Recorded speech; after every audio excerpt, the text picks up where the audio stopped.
السلام علیکم، welcome to my channel star knowledge centre. میں آپ لوگوں کے لیے سندھ باد کا دوسرا سفر لایا تھا۔ آج اس کا پارٹ 2 ہے ہیروں کی وادی۔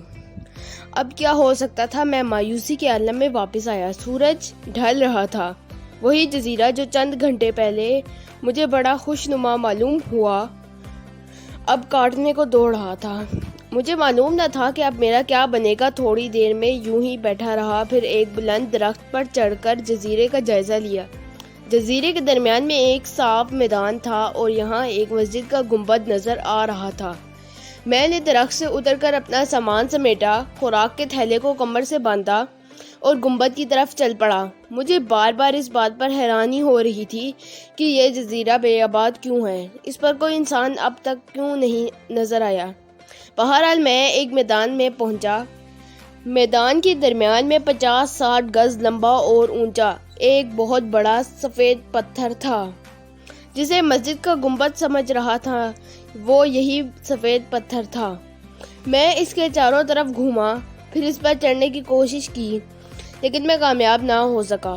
حیرانی اس بات کی تھی کہ یہ ہے کیا۔ جب ہر طرف سے ناکام ہو گیا تو پتھر سے ٹیک لگا کر بیٹھ گیا۔ ابھی مجھے بیٹھے تھوڑی دیر ہی ہوئی تھی کہ آسمان پر اندھیرا چھا گیا۔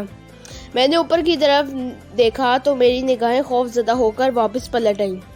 پھر دوبارہ دیکھا تو پھر ڈر کر نظریں جھکا لی۔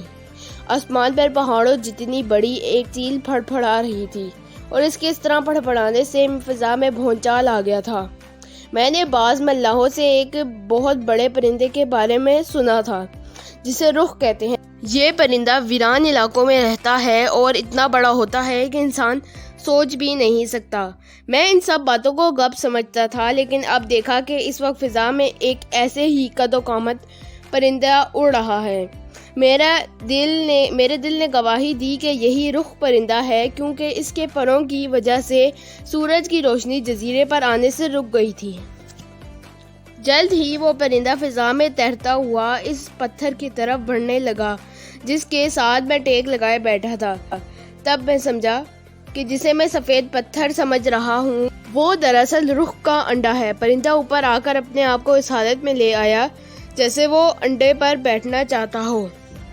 پھر ہوا بھی ایسے، رخ مجھ سمیت اپنے انڈے کو ڈھانپ کر بیٹھ گیا۔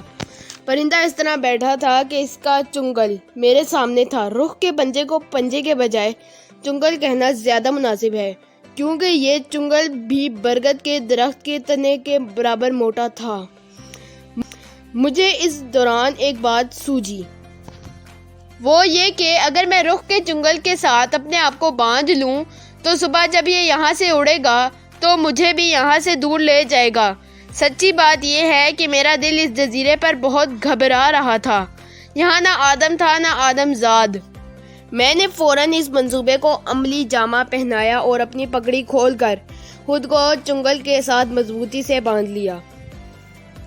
آج کے لیے اتنا ہی، پھر ملیں گے اس کے پارٹ 3 کے ساتھ۔ تب تک کے لیے اللہ حافظ۔